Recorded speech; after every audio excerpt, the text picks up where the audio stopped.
ದ್ವೇಷ ತಿರಸ್ಕಾರ ಬೆಳೆಯುವ ಬದಲು ಪ್ರೀತಿ ವಾತ್ಸಲ್ಯ ಬೆಳೆಯಿತು. ಇಬ್ಬರೂ ಅವರಿದ್ದಷ್ಟು ಕಾಲವೂ ಪರಸ್ಪರ ಪ್ರೀತಿಸುತ್ತಿದ್ದದ್ದು, ಬಲು ಅನ್ಯೋನ್ಯವಾಗಿ ಇದ್ದದ್ದು ನನಗೆ ಸಂತೋಷವನ್ನೇ ಕೊಟ್ಟಿದೆ. ಆದರೆ ಕೆಲವು ವರ್ಷಗಳ ಹಿಂದೆ ಆ ಇಬ್ಬರೂ ನನ್ನನ್ನು ಬಿಟ್ಟು ಹೋಗಿಬಿಟ್ರಮ್ಮ. ಇವತ್ತು ನಾನು ಅನಾಥನಾಗಿ ಬಿಟ್ಟಿದ್ದೇನೆ, ಏನು ಮಾಡಲಿ ಮಗಳೇ ಅಂತ ಕೇಳಿದಾಗ ಅವರ ಕುತೂಹಲ ಇದ್ದಕ್ಕಿದ್ದಂಗೆ ಒಂದು ರೀತಿ ಭಯ, ಆಶ್ಚರ್ಯ, ಖೇದ ಎಲ್ಲ ಭಾವಗಳಿಗೆ ಕೊಡಲಿಕ್ಕೆ ಆ ಕ್ಷಣದಲ್ಲಿ ಮೂಡಲಿಕ್ಕೆ ಶುರುವಾಗುತ್ತೆ.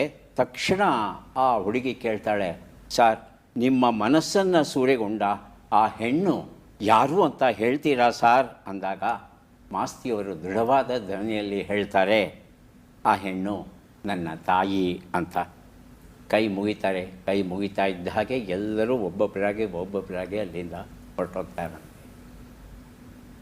ಮಾಸ್ತಿಯವರ ಬದುಕಿನ ಈ ಒಂದು ಘಟನೆ ಏನಿದೆ, ಈ ಘಟನೆಯಿಂದ ಬಹುದೊಡ್ಡ ಪಾಠ ಕಲಿಬೇಕಾದದ್ದು, ಯಾರ ಹತ್ರ ಯಾವ ಪ್ರಶ್ನೆಯನ್ನು ಯಾವ ಹೊತ್ತಲ್ಲಿ ಕೇಳಬೇಕು ಅನ್ನೋ ಒಂದು ಉಚಿತತೆ ಇರುತ್ತಲ್ಲ, ಅದನ್ನು ಕಲಿಯದೆ ಹೋಯಿತು ಅಂದರೆ ಈ ವಿದ್ಯಾಭ್ಯಾಸ ಎಲ್ಲವೂ ವ್ಯರ್ಥ, ನಿಜಕ್ಕೂ ವ್ಯರ್ಥ.